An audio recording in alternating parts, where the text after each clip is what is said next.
Good evening. This is Yana Ben-Nun with Israeli News Live, and I have back in the studio Deborah Tavares with her special friend. Tonight, we are going to discuss primary water. And welcome, Deborah. Welcome, Paul. Before I give this platform to Deborah to lead the interview with Paul, I want to read something. This is from the website madeblue.org, website that promotes World Health Organization ideas. And they are telling us that there is a global water crisis. The World Health Organization states that by 2025, half of the world's population will live in areas with permanent water scarcity.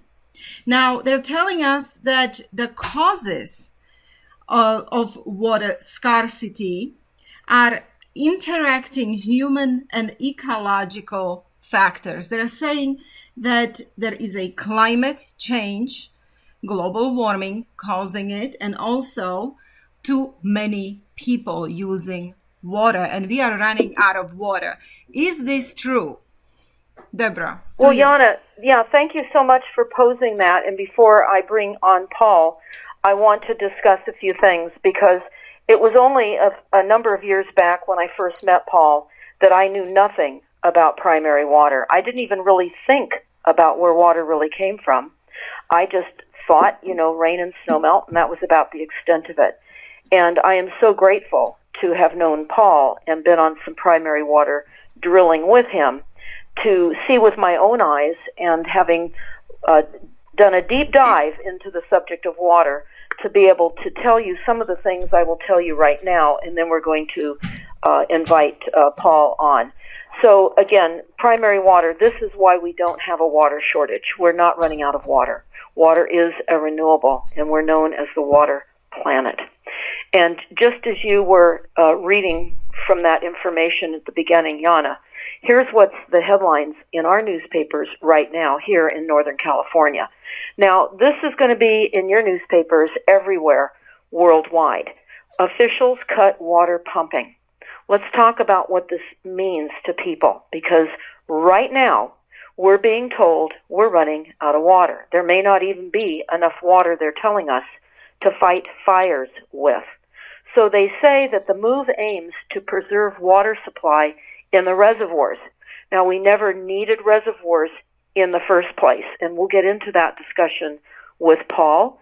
But we're being told that our county supervisors will be supporting a new plan, and they will be pumping water to over 600,000 customers in Sonoma County and in Marin. Those areas are just a little bit above the Golden Gate Bridge, and that will affect 600,000 customers, and they will have reduced deliveries of 20% of water. There will be fines and penalties for overwatering, and reductions of outside watering is a requirement. They want lawns replaced with gravel or indigenous types of plant material, and they are going to soon be reducing the water ability to 55 gallons of water per person per day. And that's only in the beginning of this manufactured drought that we are in. This is a manufactured drought using the weather technologies as weapons. Make absolutely no mistake. Now, I want to just go over a couple of other things, because Paul told me about this when I first spoke with him. This helped me look into it and understand the enormity of what we face, because we have the World Bank and the IMF and all of your local city leaders into United Nations and Sustainable Development Plans leading you into a world without enough water access to even grow your food. So here's what happened, and maybe many of you knew this, but if you did not, now you need to know. So did you know that Muammar Gaddafi in Libya had constructed the largest irrigation system in world's history, that he tapped into primary water cycle when he was drilling for oil? He hit water, and this supplied over 6.5 million cubic meters of fresh water per day to the many cities in Libya enabling the country to grow fruits, vegetables, and grains that were otherwise previously impossible to cultivate in the desert. The project at that point cost over $25 billion US dollars and was completed without financial support from any major countries or loans from the IMF and the Rothschild banks.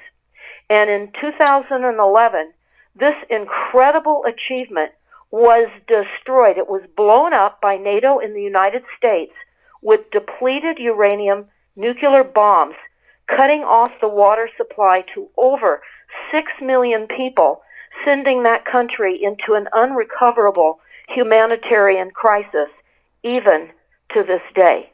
They even targeted the well drilling equipment and blowing that up, saying that that appeared to be missile launchers. So this is the heavy hand that we're up against to learn the truth. And I'm going to say this quote from William Casey, the CIA director in 1981, so that all of you will understand the enormity and the value of what you're going to hear Paul discuss today, and why you must get this information out as far and wide as possible. Because William Casey told us, we'll know our disinformation programs are complete when everything the people and public believes is false.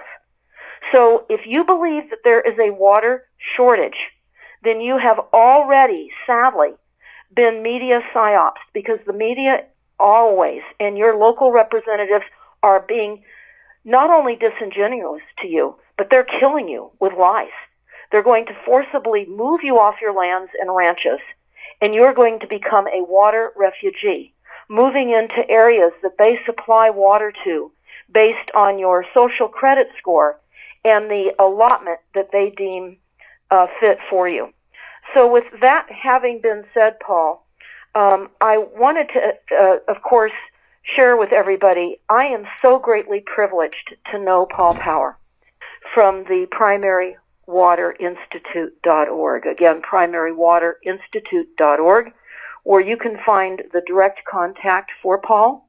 I also run a site called PrimaryWater.org, where you can download flyers and distribute them and warn as many people as possible.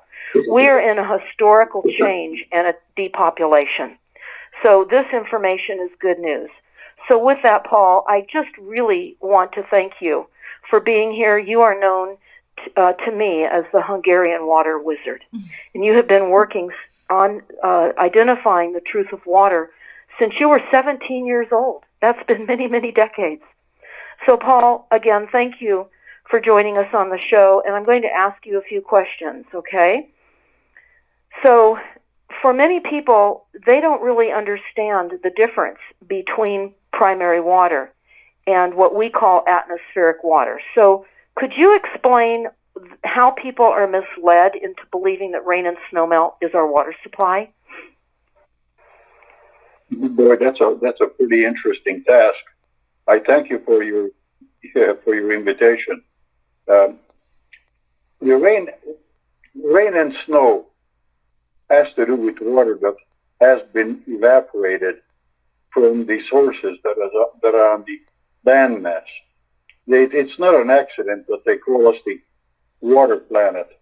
We have more water than anything else on this planet. We look at our oceans. So depending on weather and where, and then there's another matter about weather manipulation. But nonetheless, the amount of water that is evaporated into the atmosphere is enormous, and it falls back upon us. So we have a cycle. The atmospheric water cycle depends on that. But the water that actually become part of this planet come from this molten magma that spun off the sun. That is actually 2 parts hydrogen, 1 oxygen. It's H2O. Now, how did it get that way has been the quest for my life from the time I was 17 years old. It is definitely worthy of considering. We are the water planet. We don't have a scarcity of water. We may have a problem on having water usable water for whatever purposes we intend to do different places. But we don't have a scarcity of water. So I hope that explains that. That does. Yeah, that does, Paul. And also, we did a video. It is called Primary Water Explained. And I think that's very important. Certainly, when that was up on YouTube, that was gaining much attention. But because that was taken down, like much of the truth information, the unacknowledged realities, that is more difficult to find. However, if everyone listening goes to stopthecrime.net, you can go to our back channel. On the landing page, you will see YouTube videos. Don't click on that, although I do want you to watch those videos, but click on the other one where it says Video Library, because then you will find Primary Water Explained. And also, I have a video there now as well entitled Water Wars, Stealing Water for Profit and Power. And I weave together documents out of Israel and the UK and the intention to create a water market in the United States and take over the water supply. So that is what we're seeing. Now, I'm going to ask you another question in a second, Paul, but I was looking at the World Bank today in regards to water, and I found that the World Bank is going to heavily finance water reuse. So for all of you, water reuse means toilet to tap. And there was an executive order a few years ago that was requiring all the states to build more wastewater treatment plants. Highly deadly toxins will be going through these wastewater treatment plants with chemicals of emerging concern, deadly poisonous water. And the World Bank is financing the capture and control of all water operations worldwide. And they said, Paul, which was I found stunning, and you might as well, and you might also think that when they say they're supporting water utilities during COVID-19, again, using COVID-19, a way in which to manipulate the water agencies, and that's exactly what they're doing. Because during COVID, many water agencies were not allowed to charge customers that had lost jobs, etc. They weren't allowed to turn off the water. And the states required that the water remain on, even though many customers could not pay their bills. So there's a backlog in uncollected revenue by the water agencies. There was a massive expense of PPE materials that the water companies had to purchase, and unrecoverable costs in many ways in that regard, and significant revenue reductions. And at this point, the World Bank is now collaborating with a consortium of water thieves that are going to now take over your local water agencies, and they will be offered to the World Bank through your elected officials and your local water boards. The World Bank and the World Water Consortium agencies have control of all the water boards. So getting back to some more questions with Paul, because, well, I guess I'll add this, of course, because we know the truth about water has been intentionally hidden from us. And by blowing up what Muammar Gaddafi had come to, you can see that this is to be unacknowledged. You're not supposed to hear this, but hear it. I hope you will. I hope you will spread this truth to your children, and I hope you will share it with everyone you know, because the controllers, our overlords, would rather see you drink poisonous waters for depopulation and illness opportunities. But, of course, we know that the truths on many levels are kept secret and unacknowledged, and we would implore you to listen very carefully to the story of primary water. So, Paul, I'm going to be asking you some more questions here, because I think, and I would like to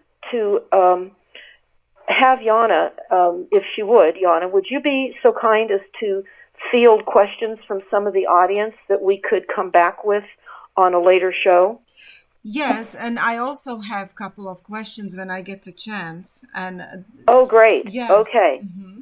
Well, let me go into a few questions, and then you go ahead with yours, okay? Oh, okay. So Sure. we talked about the difference between primary and atmospheric water, and Paul explained that.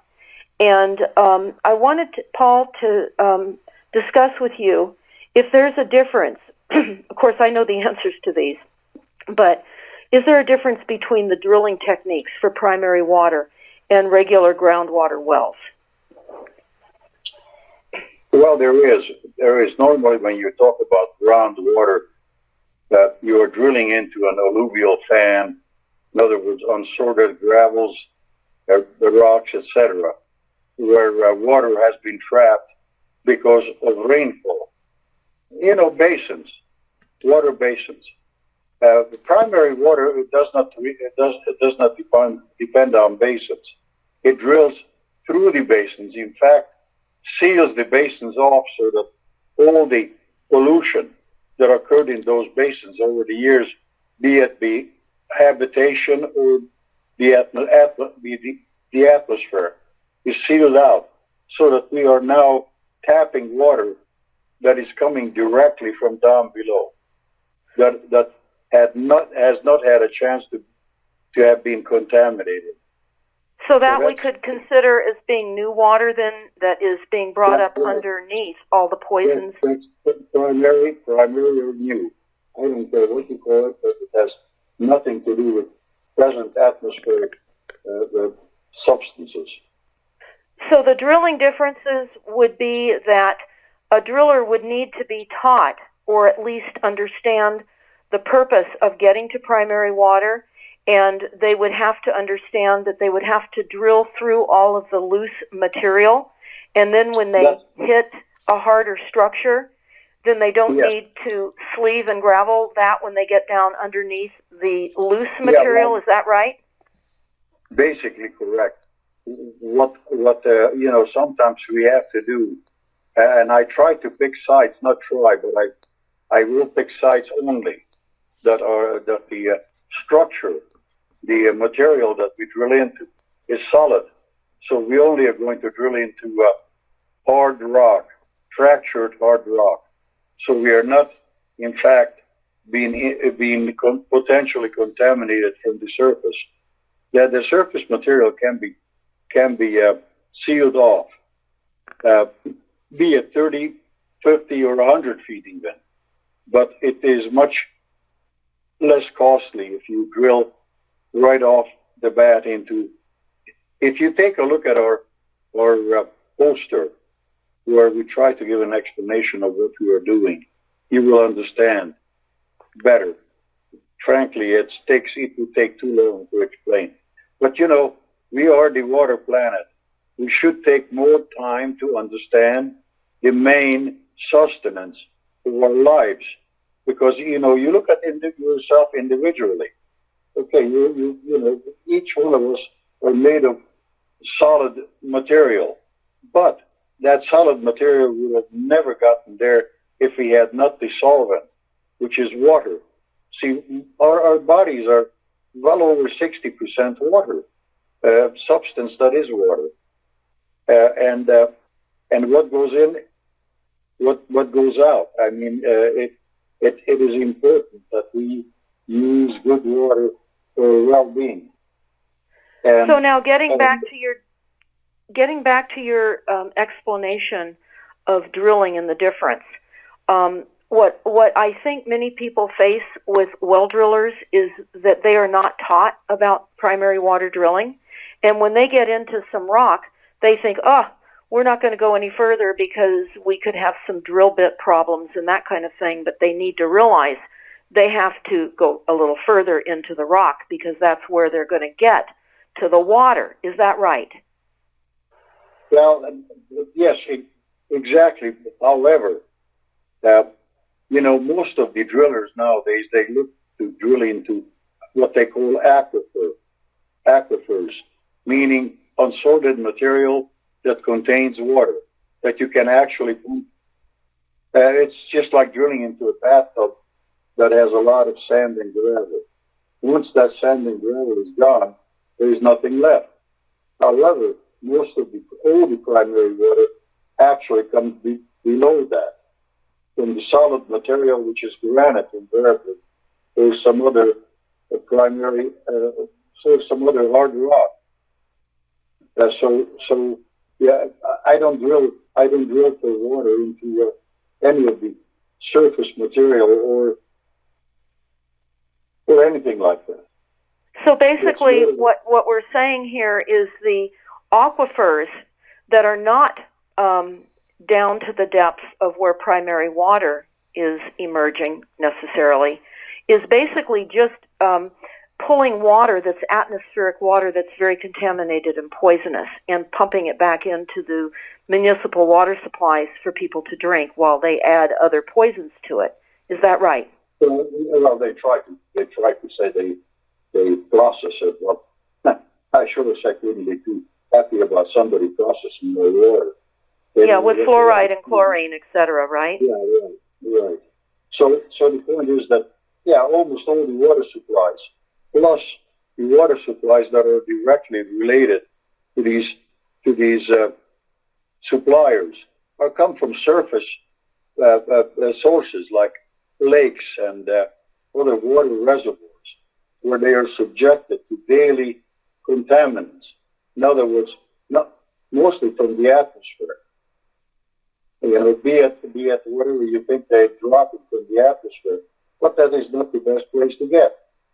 You know, you have absolutely no way to filter out all this garbage. You know, you think you might have, but in the process of filtering, you can do more damage than good. And really, we have plenty of water on this planet and good water. Obviously, the oceans have water too. They have the fishes that first stored it after the globe cooled down. But we have plenty of sweet water that is able to produce all kinds of foods, just like you mentioned with Gaddafi. You know, he had absolutely the resource at hand to supply probably all of Africa with good, not only the growing ground, because there was nothing there but a desert. Now you have water. All you have to do is maybe put some manure from Holland, and my God, you could supply Africa, and that doesn't have to be. We don't have to have this kind of a misery on this planet. Well, that's true. Now, just another quick question, but then another larger question after that. We spoke one time about some of the islanders that are on islands, and they don't have the ability to drill for primary water, but they've discovered primary water a little ways out beyond the surf or right in that vicinity where there are vents, and that they will actually swim out there with bladders and capture some of that water that's seeping out of those vents. I remember that we spoke about that a long time ago. Well, that was just one of the discussions we had. But here, about 2 weeks ago, there was an interesting article, and I'm not sure who had it, but there were some blowouts from off of Hawaii, where water was coming surging out of the middle of the ocean or off the some of those islands, and the water was coming out from the ocean from salt water that was sweet water, and everybody says, "Oh my God, what's happening here?" No kidding, you know. Well, so basically, what we're saying and what you're saying is that water is seeping up in a variety of ways, not only under the oceans where we're not necessarily noticing it, but in perpetually flowing rivers at the top, or streams at the top of the mountains of, say, for example, Hawaii, where they flow indefinitely into pools down below. People aren't asking, where is that water coming from? Because there's no snow, they're not in a valley. Yeah, nobody's asking those questions. As long as there are these things in life that gives them sustenance, they have good water, etc. But the fact is that how would anyone come around and have this populace get confused? The populace that lives on a water planet never asks questions of how that water got there. I mean, you know, I am fond of saying that there weren't motions that were flying by and threw ice cubes at us. Ice cubes. Well, yeah, there's another, there's a book called New Water for a Thirsty World, and it is one of the, it's one of the best reference books published that you had told me about the science and techniques of drilling for primary water. And Michael Salzman wrote the book with the foreword by Aldous Huxley. And it was published in the early 1960s by the Science Foundation Press. And what then happened is that they bought up and destroyed all of those books. Now, again, that was a book that you can get on Paul's site, primarywaterinstitute.org. You can download it for free. You can also get it off of primarywater.org and download it for free. But they bought up all those books and destroyed it. Why do you think the powers that be would do that? Well, the point was that already at that time, the decision was made by the politicians. Politicians are always they're always a problem, and they always will remain a problem. So the less of those we could have would be, the better off we are. But they did, because they already had committed $10 billion of that kind of money to build the California aqueduct. Now here's this guy comes along and says, we could do the whole thing for not even $1 billion. But that thing was already committed. Everybody's hand was in the kitty, and here we are. So now we have a situation even here in California where we have the aqueduct. Well, that's nice, but this year we get a problem even with the aqueduct. Because of some other machinations, we are not getting enough water built up in the storage systems that would supply Southern California. So what are we going to do next? Well, what we do know is that with the technology and the weather manipulation, we know that there's a tremendous amount of evaporation happening. And that through that evaporation, water can be moved around and taken from one area where a drought is then created and dumped in another area to cause floods and misery elsewhere with too much water. In fact, our local utility, Pacific Gas and Electric, has had cloud seeding permits in California since the early 1900s. So while we are here in a drought and we're being told we're running out of water, again, without enough water to even potentially fight fires with, our utility, which is, again, Pacific Gas and Electric, which is Rothschild, they're able to cause and make rain. They could stop this drought. They could give us water. They are not. So if there's a single concept that everyone must understand, we are the water planet, and our manipulation of the environment is causing this horrific, literally water refugees taking lands from farmers and ranchers. In fact, here we were told that some of the farmers, because of the inability to truck in the hay and not grow the hay on the fields that they were otherwise able to, they're selling off herds. I heard somebody was selling off 600 head of cattle because they don't have enough grazing land to feed their cattle with, Paul. So we're being told lies about where water comes from. We're being told that we're running out, and people are going to lose their farms. Well, the only way we can run out of water, is if they get to manipulate where the water comes down from the atmosphere. Because right now, we are the water planet. So given that the idea that X volume of water evaporates every day from the oceans, etc., that water has to come back. What goes up must come down. And this planet is just such a planet. Now we can pretty much decide where it's going to come down and how much is it going to come down. So that's basically what the great powers, including ours, decided that what's going to happen here. They can create deserts in places where where there was abundant rainfall, and vice versa. So the thing is, we're not running out of water. We can't. This planet itself is a planet that is in orbit around the sun, and every day it has a given amount of energy that comes from the sun that evaporates this water into the atmosphere. Now that has to come down. Besides that, Paul, we have primary water, which is further added to the total volume of this planet, because there's not a day that goes by without down below at magma, at a magmatic level, hydrogen and oxygen does not combine to make for H2O. Because hydrogen and oxygen. So we're adding to the total volume of this planet, and we're adding sweet water along with other waters. So anyway, it's not that complex of a formula, but people have to start thinking, how could they possibly sell you a concept that the water planet is running out of water? I mean, gee whiz, give us a break.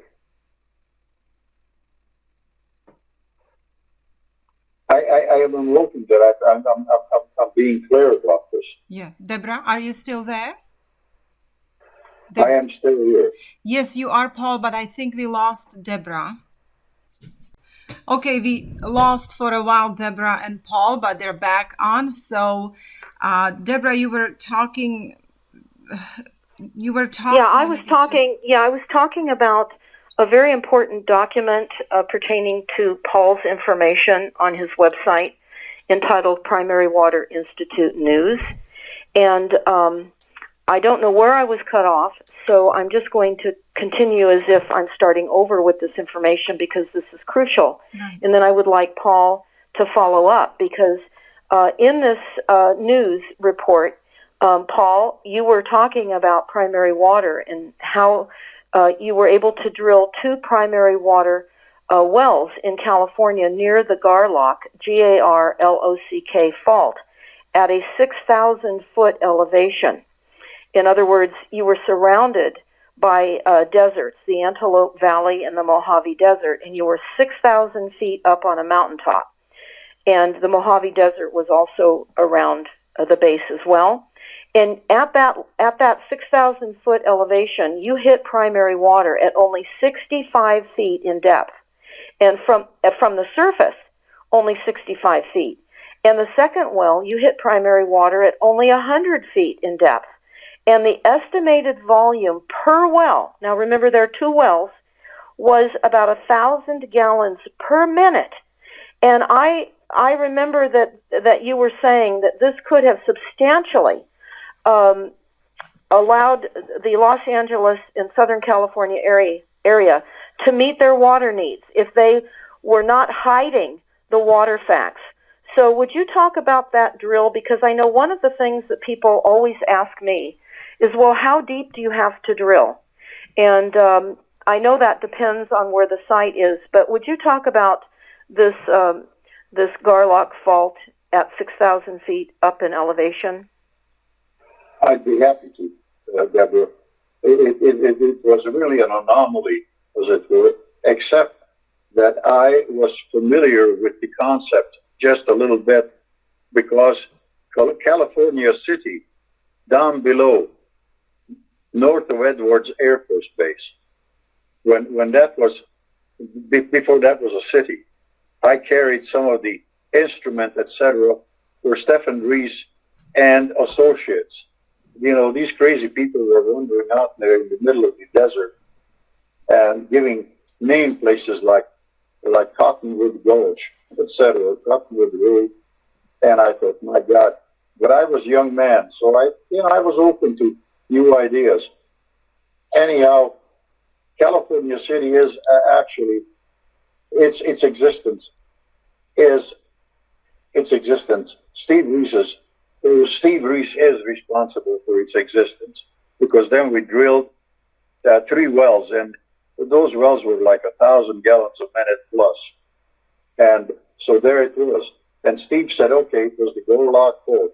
And he pointed towards the Tehachapi Mountains and said, okay, This is a side structure. It's like a fracture from the Garlock Fault that supplies these water wells. So I listened to this. After we drilled those water wells, I had to go ahead and give it some credence. But I never thought I'd get to Garlock Fault. So I get to Garlock Fault by accident. The people who owned a piece of property, I think it was a section plus land, called me and said, okay, would you come and see if we have any water up here? Well, heck, they already had water.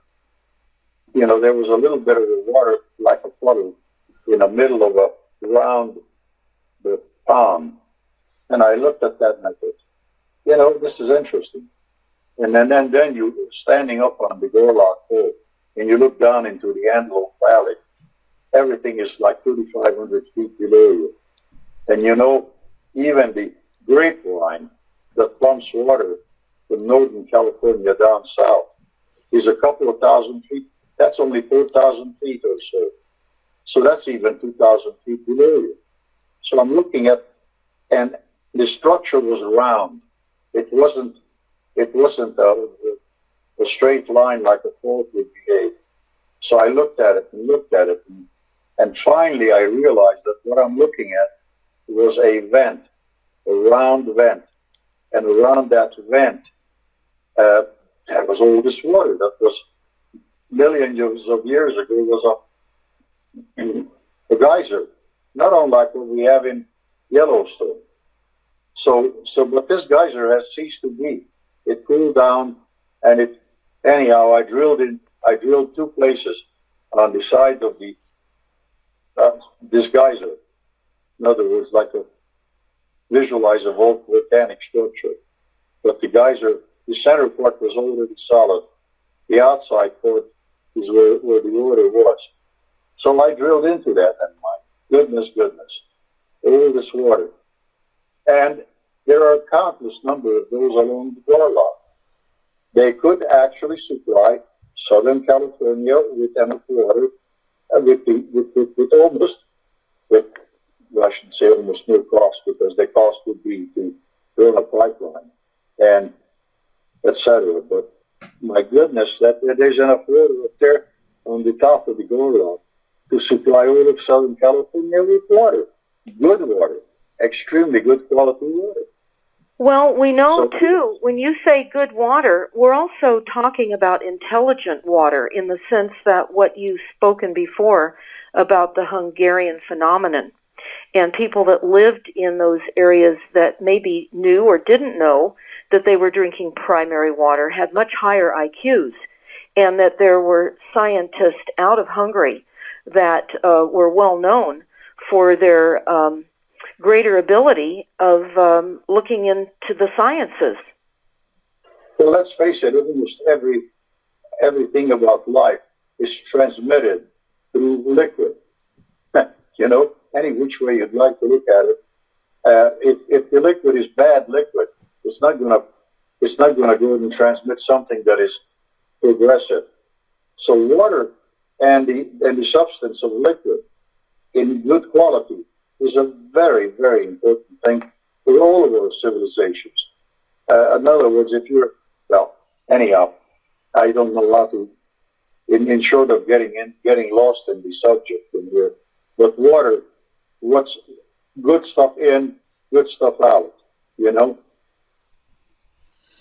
Well, I want to talk about what we face with getting primary water, and I think it's going to be one person at a time that hears this kind of information and is able to dig a little deeper and break through the hardcore manipulation and propaganda and mind control that water comes from rain and snowmelt.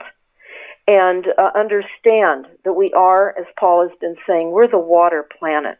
And Paul, I remember you were telling me at one point about this geyser called Fly Geyser, F-L-Y Geyser, and I looked that up. So for all of you that are listening, type in YouTube, Fly Geyser, F-L-Y Geyser. You are going to see an amazing sight on private property. Could you describe that a little bit, if you recall what that was about? Yes, this geyser that is now a geyser was initially some 100+ years ago. This is my understanding. There was an attempt to drill a water well in Nevada in a place where there was no water, and they drilled so far, and actually they got some seeps and stuff like that, but they ran out of money. And somebody came back here about 20 years ago and went back there and drilled. And boy, here comes this geyser. Now water is coming out of the ground on its own volition in the middle of nowhere in Nevada. There's no rain. There's no amount of rainfall that would explain or give it credence, because water, if it comes down, it has to be pushed up somehow into a space. It has to replenish a space that is occupied by water. Well, there wasn't any such thing there, but Nevada has quite a few interesting anomalies.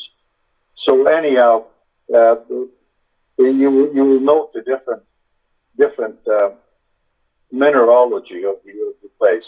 Now that place is, well, it's still owned by a private concern, and I don't know when will that scientific anomaly be permitted to be observed.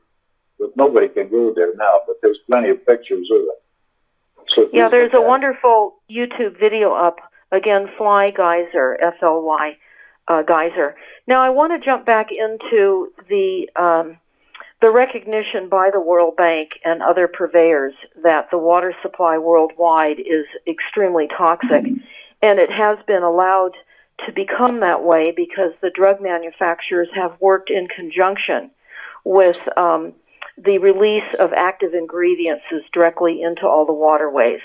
So when I was looking at how some drug manufacturers release their active ingredients directly into waterways, that waterway treatment plants serving large drug manufacturing regions in India, for example, were found to have concentrations of antibiotic ciprofloxacin 1,000 times the level toxic to some bacteria.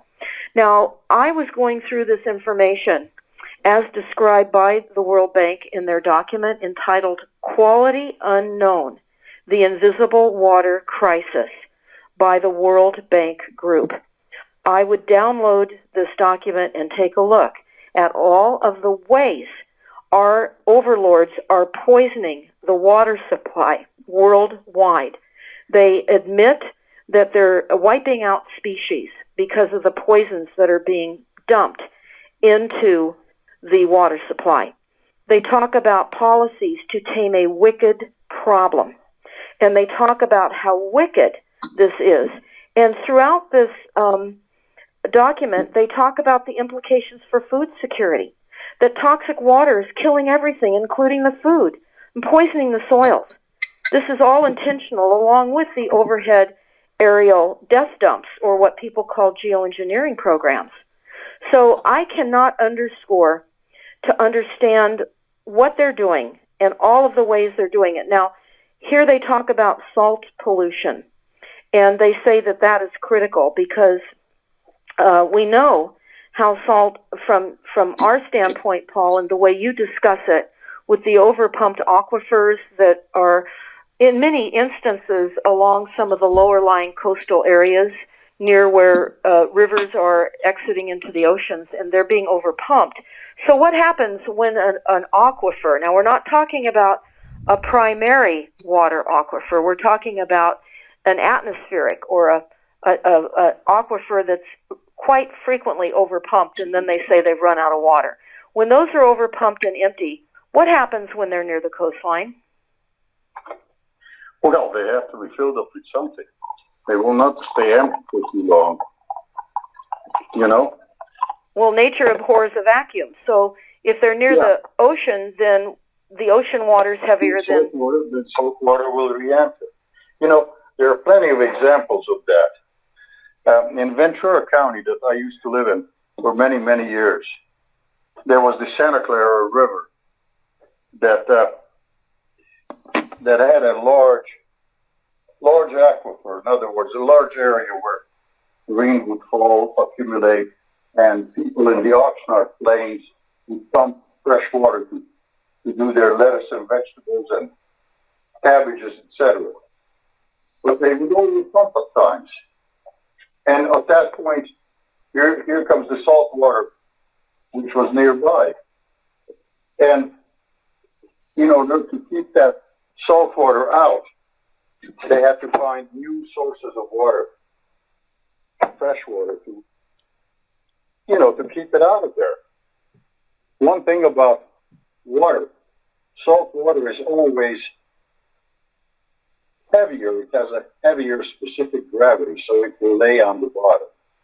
And fresh water would come on top, and so you could still pump, until you start mixing.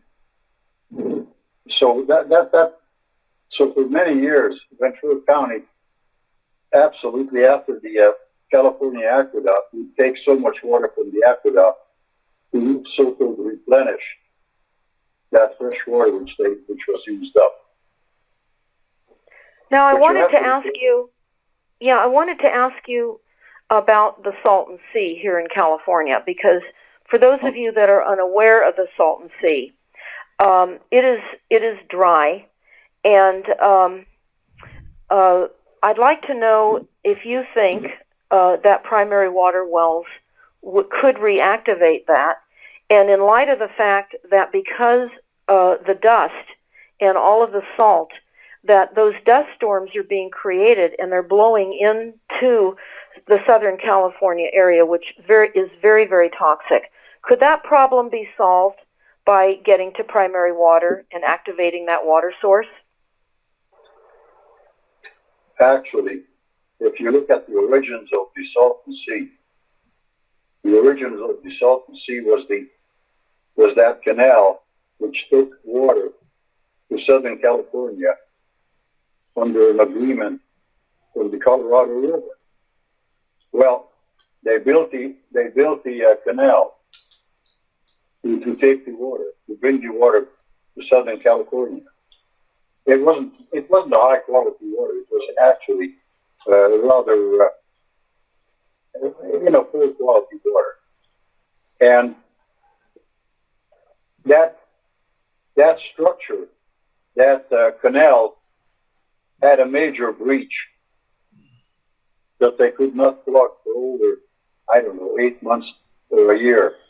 So all the water that was coming out of the Colorado River was running in there that actually made the Salton Sea. So the Salton Sea is not a natural phenomenon. Well, now they finally plugged it, and they kept taking the water to Southern California. In the meantime, the evaporation rate from the Salton Sea, down there in the other sport of California, the evaporation rate was so great that the lake kept shrinking because there was nothing to replace it. The water, that is. I went and did some investigation about 5-6 years ago, and I was surprised to find, of course, the San Andreas runs right nearby the Salton Sea, and I was able to discover that there is water there. There is quite a bit of water there, not that deep. Actually, probably is something like maybe 50 to 100 wells drilled along this one structure would and could keep at least minimum the water level in that lake. Pretty soon now there are so many dead birds and stuff that there, it's become a real hazard for the state of California. So what they're going to do with that, I haven't looked into it for the last couple of 2-3 years. But yes, we could reconstitute Salton Sea to where it would be a viable place for birds and settle to land. Although it's not a natural lake. So, Let me ask you a little bit about impoundment, because you taught me about that. I didn't know that with all of the fake lakes, which we call reservoirs, and the damming of water, when that water is pumped out and the reservoirs are greatly reduced with water, there are earthquakes. And as the water fills, that weight causes continual shifts in the dams and reservoirs, which make them very likely that they will breach. I know that we've had some huge concerns over some dams that look like they were going to breach in Central California and potentially wipe out all of the Central Valley area north of Sacramento, and they were even concerned that it could. That was the big concentration of. I can't think of the lake's name either right now, but I had to do a bypass going down to go around that. I didn't dare even drive on Interstate 5 because it looked like Feather River. That's it. The Feather River Dam. You know, that's another incredible stupidity that was built there. You know, the biggest problem I have with these surface structures is not only they're being subjected to quakes, but they're able to concentrate all the atmospheric pollution. Now, you know, say for instance, what would happen, and which is inevitable that it will happen, that we have an accident that has to do with the nuclear power plant. Now we get all this radioactive material that becomes airborne and contaminates our water supply. At that point in time, what the hell do you do? Well, Paul, we've actually been reporting on gamma radiation from a man that has the equipment and reports on a monthly basis out of the San Francisco area. And we've actually done programs in discussing the amount of radiation that has been allowed to intentionally be released, not only in the United States, but all over the world. And certainly we know about Fukushima and how that was intentionally constructed as well. But getting from that, many people are not aware of what's been happening here in California. And they think to themselves, well, what's happening here just won't happen to them because we're a state mainly voting Democrat. But this is not about Republican or being Democrat. This is about being taken over and run by overlords that are bringing forth sustainable development goals to reduce access to all resources. So California is not unique, and other states have already signed on to all these plans as well. And Paul, people keep asking me all the time, well, where can we move where we'll be safe? Well, I'm telling, of course, people, do not move downgrade of a fake lake or a reservoir that makes quakes, because those are potentially used as weapons. We're seeing the Three Gorges Dam in China, for example. Mm-hmm. And so people are very concerned right now. They're starting to sniff out that they may want to relocate. But what I don't think people are realizing is that this water shortage is being proposed and is now in full throttle forward worldwide. So wherever you go, you're going to be told you likely don't have water. And Paul, there will be people that will not be able to buy property because they will be told by the local well drilling outfits that they can't get water on those properties, that they've dug in those areas and there's only a gallon a minute or something so little that they can't meet the requirements to build a house, because you have to have so many gallons a minute to build a house, for example. So we're going to find more and more land that is going to be stolen out of the belief that it doesn't have accessible water. So what would you say to people about the fact that they're on the brink of losing their land right now unless they understand the concept of what you are discussing. It takes primary water and drilling equipment to accomplish what is being discussed. Well, I am happy to advise people, not for the purposes of investment, for sure, but I'd be happy to advise people whether the property that they are looking at or they are living on, has the potential to get primary water. I don't have any investment in a drilling rig or anything else. And I'm also up in my 80s, my early 80s, and I'm not expecting much from life except to leave something behind that makes some sense. And I'd be happy to advise, if provided those people who are looking at properties for those purposes, to send me a map, send a map to me, a topographic map, from which I can pretty much determine the possibility and the likelihood of encountering or getting primary water. Or the location on their property that would be best suited for maybe even existing structures, right? Indeed. Yeah, well, so everyone that's listening, you can email Paul by going to the Primary Water Institute.org website, again, primarywaterinstitute.org. It does take drill rigs. So for any of you that are understanding the truth and you're not caught up in the lies of running out of water, I would recommend that you immediately, if you're able, to secure a drill rig and maybe get that topography map to Paul. Remembering, Paul just told you he was up in his 80s. Well, he also got burned out of Southern Oregon a year ago. He lost everything. And with all of that having been said, you need water, all of you. You need water. You may not realize how important you need water and how quickly you need to get to water. So while there is an opportunity to have Paul look at your topography map and discuss where the best places to drill would be, I would highly, highly suggest you go to primarywaterinstitute.org and contact Paul immediately.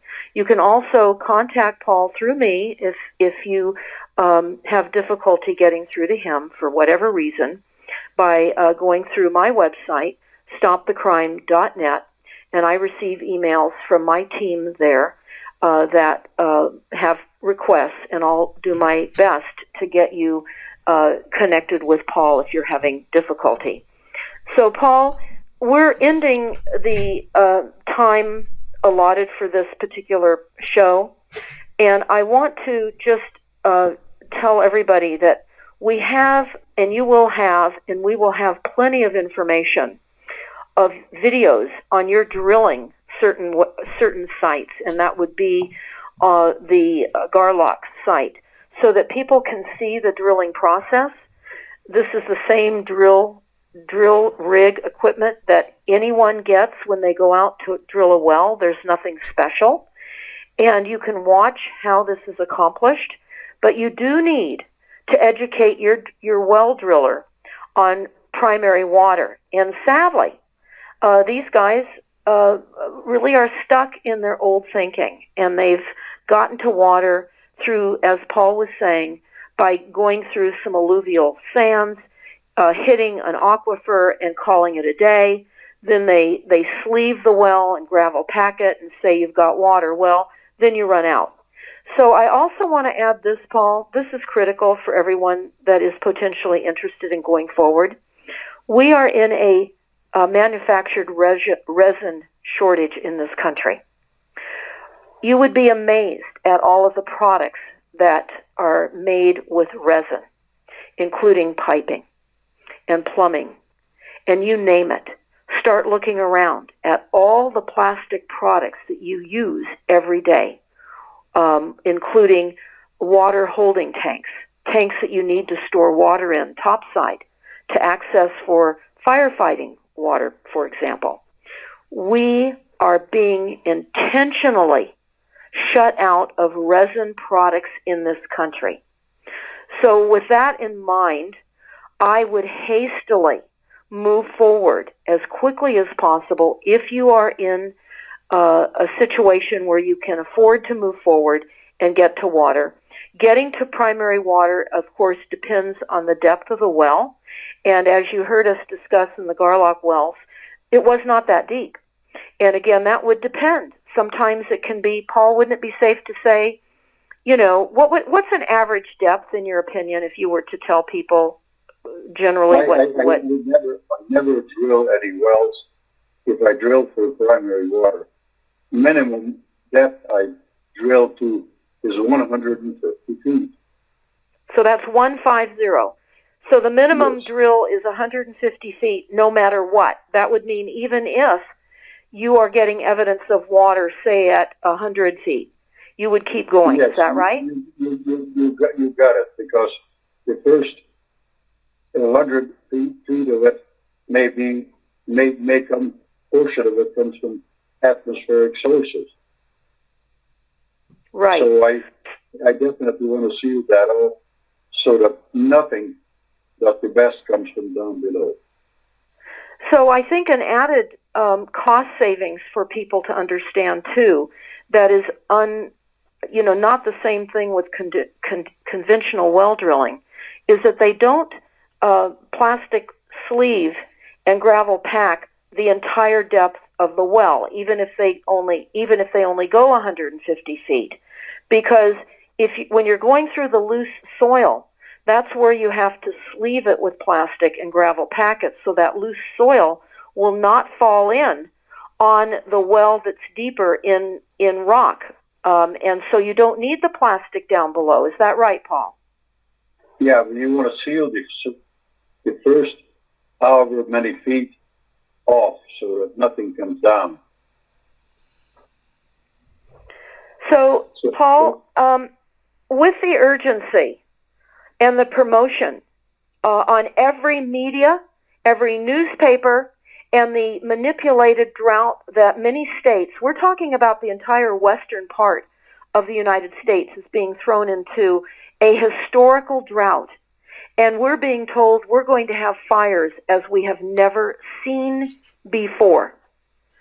So with this planned attack of water reduction and attacks using weapon systems for fires and drying us out, what, from your perspective, being a lifelong advocate of understanding the water truth, what would be some final words you would tell people right now?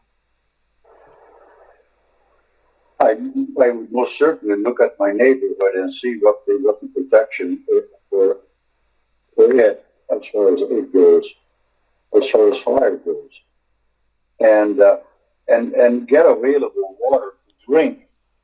I would like to emphasize the word drink from one or the other. So make sure you have plenty of good drinking water available, and your neighborhood is definitely has a sustainable protection. What's the fire? Well, it is a very interesting topic because, sadly, when people hear about the new concept of where water really is coming from, that is so foreign to them. And when they go to a well driller to ask about this, the well driller, whom does not know, sadly won't support this idea because they don't know, and they're in an illusion of how to drill for water. What? Also, their job is to estimate how many feet, because they charge by how deep they drill. Right. So I want to leave this discussion with these final words. You don't have much time to understand primary water and the truth of water. We're not running out of water. What we're running on are enormous lies. And it's important now to start peeling these lies away and understand, as Paul has been saying, we are the water planet. We are not running out of water. Your survival is going to depend on how many truths you can sort through and accomplish accessing the reality that exists for you, your family, for all of us. And Paul has spent his life working and developing primary water wells, and those before him that he followed in their footprints. And I would, again, highly, highly recommend that you go to not only primarywaterinstitute.org, which is how you contact Paul directly, and also the site that we run, primarywater.org, and you download the book that we referred to at the beginning of this discussion, entitled New Water for a Thirsty World. Download this before it could be taken off of the internet, remembering that they destroyed and burned those books so that you would not know the truth about water. And remember, Muammar Gaddafi's great man-made river project was blown up by depleted uranium bombs, and that entire northern area of Libya could have supplied all of Africa with water. They did not want you to know about this, and they destroyed the great man-made river project. And I think at one time, Paul, I was able to watch videos of Muammar Gaddafi's drilling operation, and actually the labyrinth of pipes and plumbing that he was putting under the desert floor there.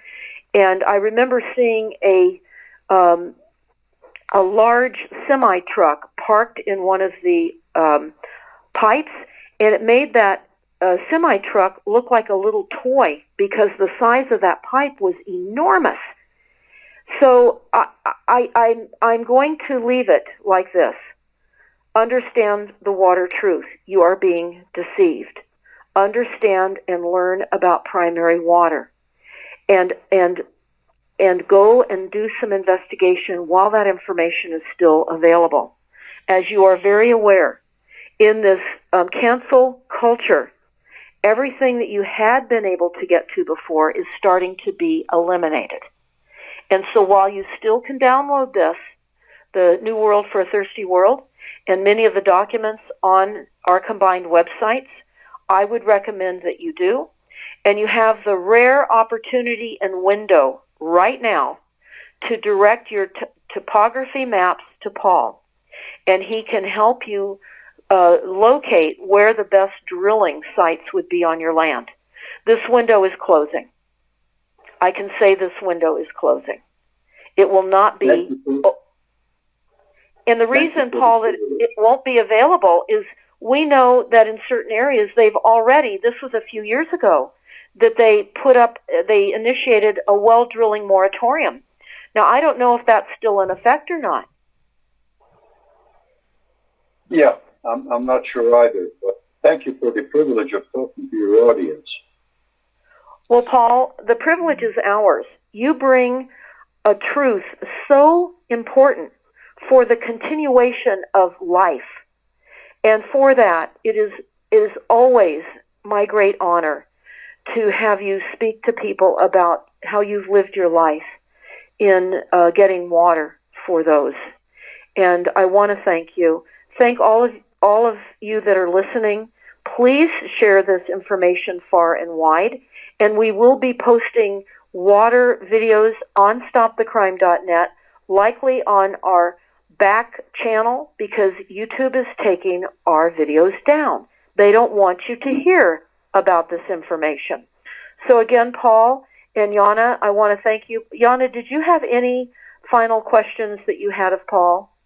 Yes, I actually I had 3 questions, and you did brush on them, Paul. So you explained very well my questions. So I will kind of summarize what I have learned, because I know that many people listening are listening for the first time, and they first time heard about primary water, even though Deborah is speaking about primary water a lot, almost on every show she mentions primary water, but there are still people who still do not get certain details about it.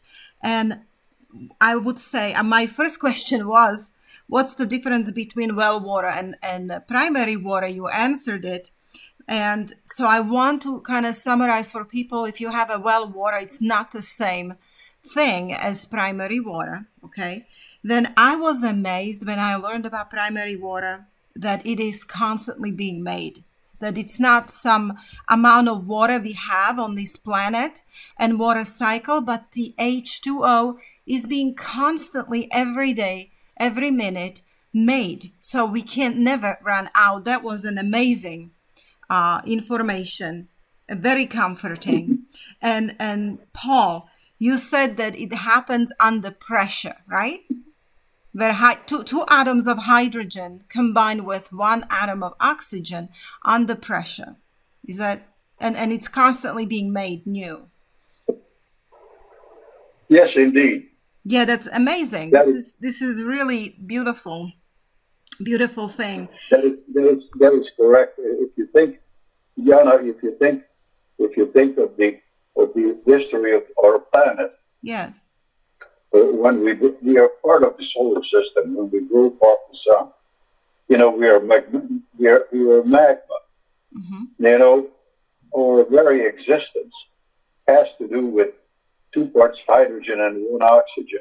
Right. And also the problem in here, if there's a problem, is that implies there is a creator. Okay? And many of these people think that it just happens. Well, it's a little bigger than that. Right. Yes. And my third question, which you definitely, Deborah answers that one the best, but why is government now telling us, well, they want to control us through water. They're gonna want to control us through resources. We can live 3 minutes without air, 3 days without water. And they say 30 days without food, although I think we can go longer without food than 30 days. But 3 days without water. So this information here is really important. And thank you, Deborah, for using your time and your resources to bring us guests such as Paul Power. Thank you. Well, I want to add one final note. Yeah. While people are scrambling to increase their water storage, understand bottled water is poisonous. Yes. It's poisonous water in plastic containers that is adding to the enormous problems that we're having with plastic. People need to remember back during the freeze in Texas and other states here about 4 or so months ago, that there was polynucleated snow, where that snow would not melt. And I would make a recommendation for those of you that have not seen the Netflix called Seaspiracy, S-E-A, and then Spiracy. Watch that. You will find out about the truth of plastic in the oceans. It's not so much your straws. It's intentional corporate pollution on a massive, massive scale. And this also leads in to the potential that plastic is being used in a form of some transhumanism. Now, I will end that there, and I will finalize with one final huge shout out to Paul. Paul, if it were not for you spending time with me a number of years ago explaining primary water, which spun my head, when I finally repeated back to you what I understood you to say, and I said, wait a minute, you're telling me that water is renewable and we're not running out? And you said yes. And then I was able to research Fly Geyser. I was able to look at what happened in Libya with Muammar Gaddafi. I went and I looked at the book, new water for a thirsty world.